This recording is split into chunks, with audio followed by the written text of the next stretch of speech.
Hello යාළුවනේ. අද අපි බලමු කොහොමද අපි අර හදාගත්තු බෑකප් එකේ අලුතෙන් අපි අයිටම්ස්, ඒ කියන්නේ අපි ඉන්වොයිස් කරන්න අයිටම්ස් වර්ග මේක් කරන්නේ කොහොමද කියලා.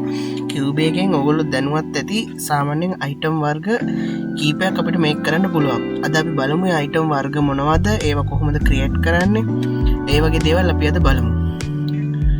හරි. ඔයගොල්ලෝ ඒකට කරන්න ඕනේ මුලින්ම ඔයගොල්ලොන්ගේ මෙතන ඔයගලන්ට උඩ පේන අලු පාට තීරුවක්. එතන තියෙනවා ලිස්ට් කියලා. ඒ ක්ලික් කරන්න. එතකොට ඔයගලන්ට පේනවා ඉතින් අපි accounts හදන්න ගිය තැන, ඒ කියන්නේ අපේ expenses accounts, මේ income accounts හදන්න ගිය තැනට යටින් තියෙනවා item list කියලා. එතකොට අපි ක්ලික් කරන item list කියන එක. දැනටමත් ඔයගලන්ට පේනවා ඉතින් මෙතන outstated කියලා item එකක් මේක කරලා තියෙන එක sales tax payable. ඒ වගේ දෙයක් තියෙන්නේ. හරි, අපි බලමු මේකේ මොනවද අපිට තියෙන item option වර්ග කියලා. ඒකට ඔයගොල්ලෝ කරන්න ඕනේ මුලින්ම ඔයගලන්ට පේනවා ඉතින් වම් පැත්තේ යටම තියෙනවා items කියලා. මේක ක්ලික් කරන්න. එතකොට ඒකේ උඩම තියෙනවා new කියලා. නැත්නම් control n කියන option එකත් ඒගොල්ලෝ පෙන්නලා තියෙනවා. එතකොට අපි new කියන එක ක්ලික් කරනවා. හරි. එතනදී ඔයගලන්ට එතනට ගියාම පේනවා ඉතින් දැන් ඔයගලන්ට මෙතන type කියලා තැනක් ඇවිල්ලා තියෙනවා මේ window එකේ. එතනදී මුලින්ම select කරලා තියෙන service කියන category එක. මෙතනදී සර්විස් කියන්නේ අපි අයිටම් මුකුත් මේක් කරන්නේ නැතුව, ඒ කියන්නේ අපි අයිටම් එක පර්චේස් කරන්නේ නැතුව අපි මොන හරි සර්විස් එක, උදාහරණයක් විදිහට ලෝ ෆර්ම් එකක්, ඔඩිට් ෆර්ම් එකක්, ඒ වගේ දේවල් වලට මෙන්න මේ කැටගරි එකේ අයිටම් මේක් කරගන්න පුළුවන්. එතකොට ඉන්වෙන්ටරි පාර්ට් කියන්නේ අපි මොන හරි ස්පෙයා පාර්ට්ස් වගේ දේවල්, ඊට පස්සේ කම්පියුටර් ඇසසරිස්, ඒ වගේ දේවල් විකුණන කම්පැනි එකකට නම් ඉන්වෙන්ටරි පාර්ට් කියන එක තමයි අපි මෙතනදී ගන්නෙ. ඊට පස්සේ ඉන්වෙන්ටරි ඇසෙම්බලි කියන්නේ උදාහරණයක් විදිහට අපි කිව්වොත් අපි ඇන වර්ග අරවා මේවා ඊට පස්සේ යකඩ අරවා මේවා අරගෙන ඔයගොල්ලෝ හිතන්නකෝ අපි මොන හරි ප්‍රොඩක්ට් එකක් නිෂ්පාදනය කරන, උදාහරණයක් විදිහට කාර් එකක් හදනවා කියලා හිතන්නකෝ. එතකොට ඒ කාර් එකට ඕන අයිටම් වර්ග මොනවද ඔක්කොම දාලා ඉවරලා ඒ වගේ හදන දේවල් තමයි මෙතන ඉන්වෙන්ටරි ඇසෙම්බලි යටතේ අපි හදාගන්නේ. එතකොට මෙතනදී තියෙනවා non inventory part කියලා. ඒ non inventory part කියන්නේ මෙන්න සර්විස් කැටගරි එක වගේම තමයි. ඒ කියන්නේ තොගේට අපේ අපේ පර්චස් කරන දේට අදාළව නෙමෙයි, නිකන් සාමාන්‍ය සර්විස් කැටගරි එකකින් යන අයිටම් වර්ග යන මොන හරි තියෙනවා නම් ඒ දේවල් හදන්න තියෙන්නේ අපිට මෙතනින්. ඊට අමතරව ගන්න පේන තියෙන අදර් charge කියලා. ඒ කියන්නේ අපි ඉන්වොයිස් කරද්දී අපේ සේල්ස් කරන දේවල් වලට අමතරව මොන හරි අපේ වෙනත් වියදමක් යනවා නම් ඒ අයිටම් එක අපිට මේ අදර් charge කියන එක යටතේ හදාගන්න පුළුවන්. ඊට අමතරව සබ්ස් ටෝටල් කියලා ඔප්ෂන් එකක් තියෙනවා. ඒ කියන්නේ අපි ද අයිටම් සෙට් එකක් ගහලා ඉවරලා අපිට ඒකේ ටෝටල් එක වගේ ගන්න ඕන නම් මගදී එතකොට මේ ඔප්ෂන් එකෙන් අයිටම් එක මේක කරමු. අපිට පුළුවන් අයිටම් 4ක විතර සබ් ටෝටල් එකක් අරගෙන ඊට පස්සේ ආයෙත් ඉඳලා තව මොනවා හරි ටිකක් අරගෙන එහෙම මේක කරගෙන යන්න මේකෙන් පුළුවන්. ඊට අමතරව group කියලා තියෙනවා. ඒ group කියන්නේ අයිටම් group එකක් අපිට එකතු කරලා මෙතනදී තනි අයිටම් එකක් විතර හදාගන්න පුළුවන් ඔප්ෂන් එකක්.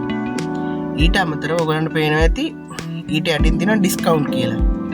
එතකොට මේ ඩිස්කවුන්ට් කියන ඔප්ෂන් එකේදී අපිට පුළුවන් ඩිස්කවුන්ට් කියන එකෙන් අපි දැන් ඔය ටෝටල් කියන්නේ අයිටම් ටික අපි ඔක්කොම හදලා ඉවරලා අපේ ඉන්වොයිස් එකෙන් ඩිස්කවුන්ට් වලින් ඔයගොල්ලෝ දැකලා ඉතින් එන්නේ ඩිස්කවුන්ට් ඔප්ෂන් එක අපිට මේ ඩිස්කවුන්ට් කියන එක යටතේ මේක කරගන්න පුළුවන්. ඊට පස්සේ පේමන්ට්ස් කියලා දෙන. කියන්නේ අද පේමන්ට්ස් මොනවා හරි අයිටම් එකක් විදිහට අපිට පෙන්නන්න ඕන නම් ඒවත් මෙතනින් ඇඩ් කරත හැකි. ඊට අමතරව අපේ සේල්ස් ටැක්ස් වර්ගය කියන්නේ VAT NBT උදාහරණ ලෙස ඒ වගේ දේවල් පුළුවන්. සේල්ස් ටැක්ස් ගෲප් මේක නම් ගොඩක් ලංකාවට අදාළ දෙයක් නෙමෙයි. මේකෙදි වෙන්නේ ඒ කියන්නේ සේල්ස් ටැක්ස් වර්ග සෙට් එකක් එකට charge කරන මේ අයිටම් මේක කරගන්න තමයි මෙතනදී තියෙන්නේ. හරි, අපි බලමු කොහොමද සර්විස් පාර්ට් එකේ අයිටම් එක මේක කරගන්න කියන එක. ඒකට ඔයගොල්ලෝ මුලින්ම කරන්න ඕනේ සර්විස් කියන ටයිප් එක සිලෙක්ට් කරන්න. මෙතනදී ඔයගොල්ලන්ට පුළුවන් අයිටම් නේම් කියලා. ඕ නම්බර්. මෙතනදී අපිට අයිටම් එකට නමක් දෙන්නත් පුළුවන්. නැත්තම් පුළුවන් අපිට අයිටම් කෝඩ් එකක් දෙන්නත්. උදාහරණයක් විදිහට අපි දෙමු 0.01 කියලා. ඊට පස්සේ මෙතනදී සබ් අයිටම් ඔෆ් කියන තැනදී වෙන්නේ අර ඔයගොල්ලෝ මතක ඇති අපි රයිට් chart of account එකේ accounts හදද්දී sub accounts කියලා දෙයක් ඇදුවා. මෙතනදීත් ඒ වගේ දෙයක් තමයි. උදාහරණයක් විදිහට ඔයගොල්ලෝ හිතන්න professional charge කිව්වොත් head එක එතනදී අපිට එහෙම දෙයක් පෙන්නලා ඒ යටතේ මේ අයිටම් එක පෙන්නන විදිහට හදන්න තමයි මෙතන මේ ඔප්ෂන් එක දීලා තියෙන්නේ.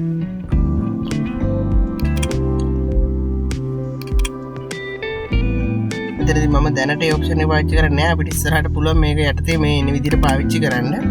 එතකොට අපිට මෙතනදී description කියලා ඔප්ෂන් එකක් ආයෙ ඔයගලන්ට පෙන්නනවා. මේ ඩිස්ක්‍රිප්ෂන් කියන ඔප්ෂන් එකේදී ඔයගොල්ලෝ මේ item එක invoice එකේ පෙන්නන්න ඕන නම මෙතනදී include කරලා තියාගන්න. උදාහරණයක් විදියට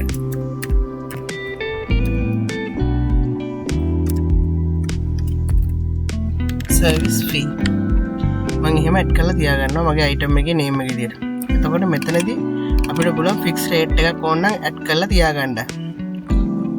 එතකොට එහෙම නැත්නම් 0 තියලා අපිට ඒ වෙලේට අපේ charge එක අනුව අපිට ඒ item එක value කරන වෙලාවට අපිට invest කරන වෙලාවට ඒක ඇඩ් කරන්නත් පුළුවන්. ඒතර මෙතනදී sales tax code කියලා දෙයක් තියෙනවා. එතකොට අපි ඒක sales tax charge කරන item එකක් නෙවෙයි නම් අපිට ඒක නම් තියන්න පුළුවන්.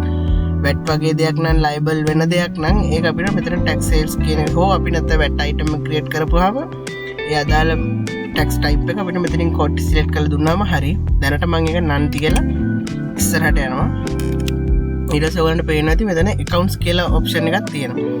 මේ accounts කියන option එකේදී ඔයගොල්ලෝ මතක තියාගන්න මෙතනදී item එක income එක වෙන්නේ කොහෙටද කියන්නේ අපි මේ service එක විකුණුවාම අපේ income එක P&L එකේ කොහෙටද යන්න ඕනේ කියන එක තමයි මෙතනදී අහන්නේ. එතකොට ඒකේදී ඔයගොල්ලෝ අනිවාර්යෙන් දන්නවා income එකක් වගේ දෙයක් වුණාම ඒක අපේ එන්න ඕනේ income type එකේ තියෙන account එක. මෙතනදී ඔයගොල්ලන්ට පේනවා මේ අපේ හැම අපි හදපු හැම account එකක්ම මෙතනදී පෙන්නනවා.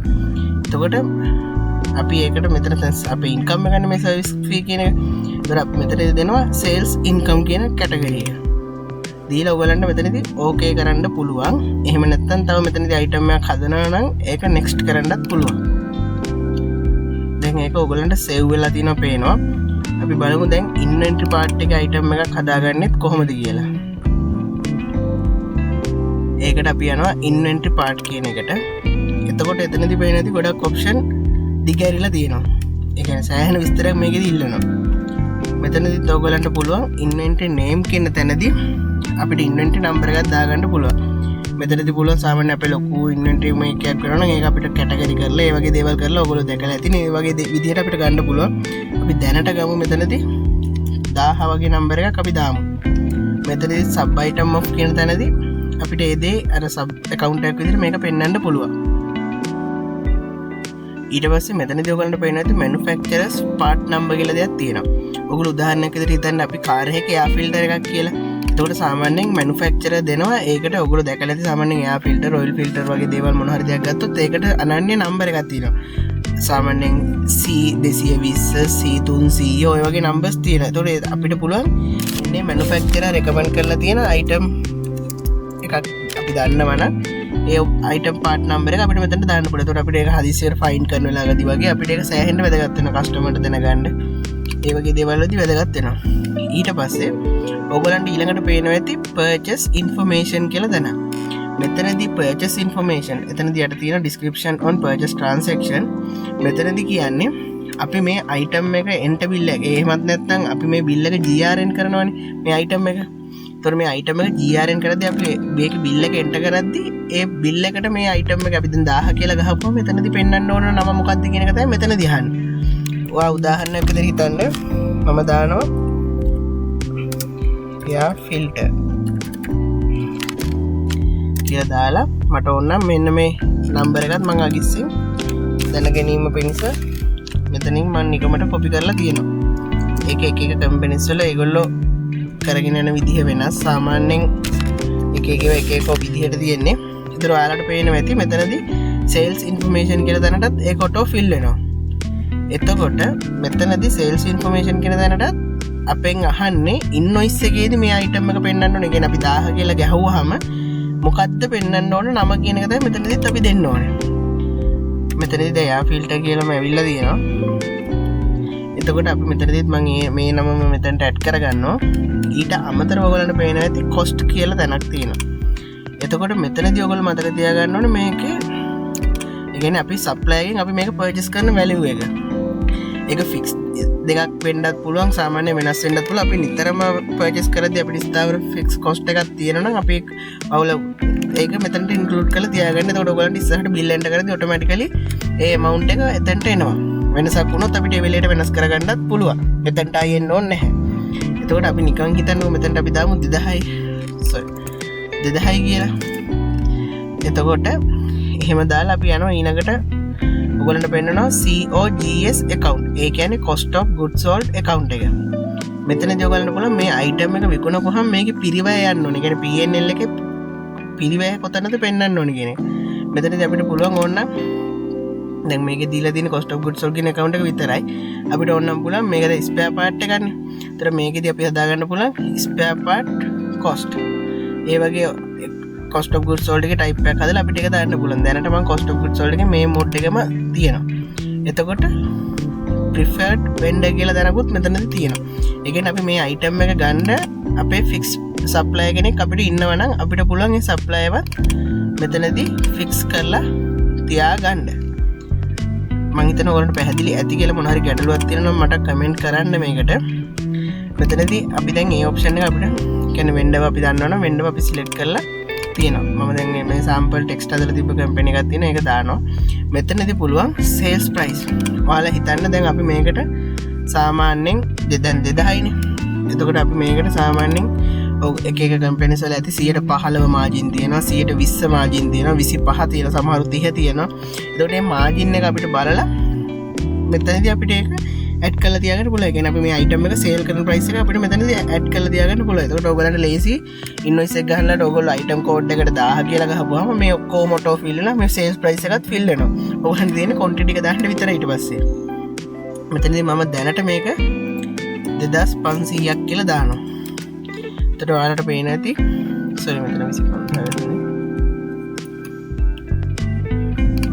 මෙතන එතකොට 125ක මාජින් එක මෙතනදී ආ ඔටෝමැටිකලි මාකප් එක කියලා පෙන්නනවා. මෙතනදී තර ඉස්සෙල්ලා වගේම sales tax code එක අහනවා. දැන් මේකේ මම දැනට නම් දෙනවා. දීලා මෙතනදී දැන් ඔයාලට පේන ඇති income account එක ඔටෝමැටිකලි select කරලා දෙනවා sales income කියන එක. අපිට ඕන නම් මේ sales income එක categorize කරගත්තා. ඉතින් මේක sales income නැතුව spare part sale ඊට අමතරව ඔයගොල්ලෝ හිතන්න දැන් අපි වෙන දෙයක් නම් කරන්නේ උදාහරණයක් විදිහට එළවලු කඩයක් නම් කරන්නේ vegetable sale, fruit sale. ඒ වගේ අපිට income ගොඩක් පෙන්වන්න පුළුවන්. දැන් ඔයාලා උදාහරණයක් විදිහට මේක spare part shop එකක් කියලා හිතනවා. මෙතනදී අපිට පුළුවන් air filter sale, oil sale. ඒ වගේ දේවල් අපිට මේකේ add කරලා තියාගන්න පුළුවන්. මෙතන sales income accounts ගොඩ. ඊට පස්සේ දැන් මේ account එක select කරලා පස්සේ ඔයගොල්ලන්ට පේනවා ඇති inventory information කියලා තැනකට එනවා. ඊට පස්සේ asset account කියලා තියෙනවා. මෙතනදී වෙන්නේ අපේ දැන් මේක අපි ඔයාලා උදාහරණයකට හිතන්න අපි මේකේ දැන් අපි සප්ලයි එකෙන් මේව ගද්දි මේ parts 50ක් ගන්නවා. එතකොට මේ 50 එකපාර අපි ගත්තට විකිනේ නැහැනේ. එතකොට මෙතනදී ඒක balance sheet එක අපේ තොගය කියලා පෙන්නන කොටස ඔයගොල්ලෝ දන්නවනේ. ඒ තොගය කියලා පෙන්නන value එක පෙන්නන්න මොන account එකද කියලා මේගොල්ලෝ අහන්නේ. ඒතකොට මේකේ automatically select කරලා දෙන inventory asset කියන එක. සාමාන්‍යයෙන් අපි recommend කරන්නේ ඒ type එක okay. ඒ කියන්නේ other current asset එක මේගොල්ලෝ automatically හදුව account එක. ඒ other current asset කියන එක අපේ මේකේ තොගය පෙන්නනවා. පවතින තොගය. ඊට පස්සේ ඔයගොල්ලන්ට පෙන්නනවා reorder point කියලා දානවා. මෙතනදී ඔයගොල්ලන්ට තියෙන්නේ දැන් ඔයගොල්ලෝ හිතන්න අපේ ස්ටොක් එකේ අපි දැන් 50ක් ගත්තා විකුණලා අපේ අන්තිමට තියෙන්නේ 5යි. දැන් අපි මේ reorder level එකක් දාගත්තාම අපිට notification එකක් එනවා දැන් මේ item එකේ මෙච්චරයි තියෙන්නේ ඔයගොල්ලෝ දැන් ආයෙ මේක order කරන්න ඕනේ කියන එක. එතකොට අපිට පුළුවන් මෙතන reorder level එක අපිට 10. ඒ වගේ quantity එකක් දීලා තියෙනවා. මෙතනදී ඔයගොල්ලන්ට පුළුවන් මේ item එක දැන් පළවෙනි පාර නම් හදද්දි on hand මේ වෙද්දි stock එකක් තියෙනවා ඔයාලට මේක add කරලා තියාගන්න පුළුවන්. ඒතර මෙතන total value එක අපි මෙතන 100යි කියලා හිතන්නකෝ. ඒතර මේගොල්ලෝ total value එක cost එකට cal කරලා මෙතන දිනනවා. මෙතනදී දහන්නේ as of කියලා කවදටද කියලා අහනවා. ඒතර මෙතනදී ඔයගොල්ලන්ගේ opening balance එක එන දිනේට මේක adjust කරගන්න. හරි. එතකොට දැන් අපේ inventory part කියන type එකේ item එකක් make කරලා ඉවරයි. එතකොට ඔයගොල්ලන්ට මෙතනදී දැන් තව එකක් හදනවා නම් next කරලා යන්නත් පුළුවන්. නැත්නම් කෙලින්ම okay කරන්න. දැන් ඔයාලට පේනවා ඇති item list කියන එකේ දැන් අපි හදපු service part එක item එක තියෙනවා. inventory part එක item එක තියෙනවා. මෙතනදී මේ තියෙන මේක ගත්තොත් මෙතනදී service කියන type එක inventory part කියන type එක. මෙතනදී ඔයගොල්ලෝ select කරපු income account එක පෙන්නනවා. ඊට අමතරව මෙතන total quantity on hand කියලා තැන පෙන්නනවා තියෙන quantity එක කීයක්ද කියලා. ඊට අමතරව තව ගත්තොත් sales price එක පෙන්නනවා. ඒ වගේ දේවල් මෙතනදී ගොඩක් list එකේදී බලා ගන්න පුළුවන්. එතකොට look up for කියන තැනදී අපිට ඕන item එක මේ item code එක හරි මාක් කරලා අපි දන්නවනම් 5 කරපුවාම මේ ඔයගොල්ලන්ට එනවා. එතකොට item එක ලේසියෙන් වෙන කවුරු customer කෙනෙක් කියලා මොන හරි item එක තියෙනද stock එකේ මේ විදිහට බඩ තියෙනවද ඒ වගේ දෙයක් ඇහුවොත් අපිට මෙතනින් ගාලා මෙතන දාලා අපිට බලන්න පුළුවන්. හරි. මේකේ දැන් වීඩියෝ ටිකක් දික් වෙනවා මම අනිත් පාර්ට් ටිකත් කරන්න ගියොත් මේකෙදී දැන් මම ඉස්සරහට ඕගොල්ලන්ට දැන් මේකේ සාම්පල් එක විදිහට පෙන්නන ඉන්වොයිස් එක දාද්දි අයිටම් එක එන්නේ කොහොමද කියන එක ඉන්වොයිස් එකක් හරියට දාන්නදී මම ඊළඟ වීඩියෝ එකෙන් කරනවා මෙතනදී දැනට මම පෙන්නන්නේ අපේ හදපු අයිටම් එක පෙන්නන ඉතින් දැන් අපි දැන් හැදුවේ 1000 කියලා ඉන්වෙන්ටරි පාර්ට් අයිටම් එකක් හදන මෙතනදී ඔන්න 1000 කියලා මුල අකුර ගහක් තියෙනවා නේ ඔයගොල්ලන්ට පේනදී එයා ෆිල්ටර් 2000 කියලා දාපුවම පෙන්නනවා 25000යි සෝරි 2500යි එහෙම ඒ අයිටම් එක නතර ඔයගොල්ලන්ට තියෙන මෙතන කස්ටමර් කවුද ඒ විස්තර ටික දාලා ක්වොන්ටිටි ටික දාන්න විතරයි එතකොට අපි අනිත් අයිටම් එකත් බලමු මෙතන සර්විස් පාර්ට් එක අයිටම් එක ඒක ප්‍රයිස් එක දීපු නැතිනම් රේන්ජ් එක දීපු නැතිනම් ඒක 0 කියලා පෙන්නනවා අපිට එතකොට මෙතනින් ඕන කැමති amount එක දී ගන්න පුළුවන් එතකොට මම හිතන ඕගලන්ට මේ අයිටම් දෙක මේක් කරන එක පැහැදිලි ඇති කියලා එතකොට මම ඊළඟ වීඩියෝ එකෙන් ඕගලන්ට අරන් එන්නම් කොහොමද අපේ අනිත් කැටගරිස් වලට මේවා හදාගන්නේ කියන එක දැන් ඉන්වෙන්ටරි ඇසෙම්බලි කියලා දෙනවා මේක ටිකක් ලොකු ඒරියා එකක් ඊට පස්සේ අනිත් අද charge subtotal ඒ වගේ දේවල් වලින් මොනවද වෙන්නේ කියන එකත් මම ඊළඟ වීඩියෝ එකෙන් අරන් එන්නම් මොකද මේ වීඩියෝ එක ටිකක් දික් වෙනවා ඔක දැන් කරන්න ගියොත් ඒතකොට ඕගලන්ටත් බෝරින් හරි එහෙනම් යාළුවනේ මගේ channel එක තාම subscribe කරලා නැත්නම් ඔයගොල්ලෝ channel එක subscribe කරන්න ඊට අමතරව ඔයගොල්ලන්ට මොන හරි ගැටලු තියෙනවා නම් මේක පහතින් comment කරන්න වීඩියෝ එකට අදාළ විදිහට ඊට අමතරව ඔයගොල්ලන්ගේ යාළුවන්ටත් මේකේ තොරතුරු share කරගන්න ඔයගොල්ලෝ Facebook WhatsApp ඔයගොල්ලන්ගේ මේවෙන් මගේ link එක share කරලා මට support එකක් දෙන්න හරි එහෙනම් යාළුවනේ අදට ගිහිල්ලා එන්නම් සුබ දවසක්